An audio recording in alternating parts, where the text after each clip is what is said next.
നബിവാക്യം. എൻ്റെ സമുദായത്തിന് ഞെരുക്കമുണ്ടാക്കുന്നു എന്ന ഭയം എനിക്കില്ലായിരുന്നുവെങ്കിൽ എല്ലാ നമസ്കാരത്തിൻ്റെ കൂടെയും ദന്തശുദ്ധി വരുത്തൽ നിർബന്ധമാക്കുമായിരുന്നു. അവരുടെ മേൽ വുദു അഥവാ അംഗശുദ്ധി നിർബന്ധമാക്കിയതുപോലെ. മറ്റൊരിക്കൽ പ്രവാചകൻ പറഞ്ഞു, ദന്തശുദ്ധീകരണം വായയെ വൃത്തിയാക്കുന്നതോടൊപ്പം തന്നെ രക്ഷിതാവായ ദൈവത്തിന് സംതൃപ്തി ഉളവാക്കുന്നതുമാണ്. ദന്തശുദ്ധീകരണത്തിന് ഇസ്ലാമിക അധ്യാപനങ്ങളിൽ വലിയ പ്രാധാന്യം നൽകപ്പെട്ടിട്ടുണ്ട്.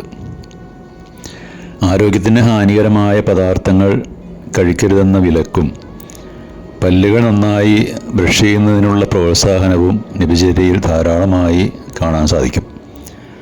നിസ്കാരത്തിന് മുമ്പും ഉറങ്ങാൻ നേരത്തും ഉറക്കിൽ നിന്ന് ഉണരുമ്പോഴും വീട്ടിൽ പ്രവേശിക്കുമ്പോഴും ഭക്ഷണശേഷവും ദന്തശുദ്ധീകരണം വളരെ പ്രാധാന്യത്തോടെ ഇസ്ലാം പഠിപ്പിക്കുന്നുണ്ട്.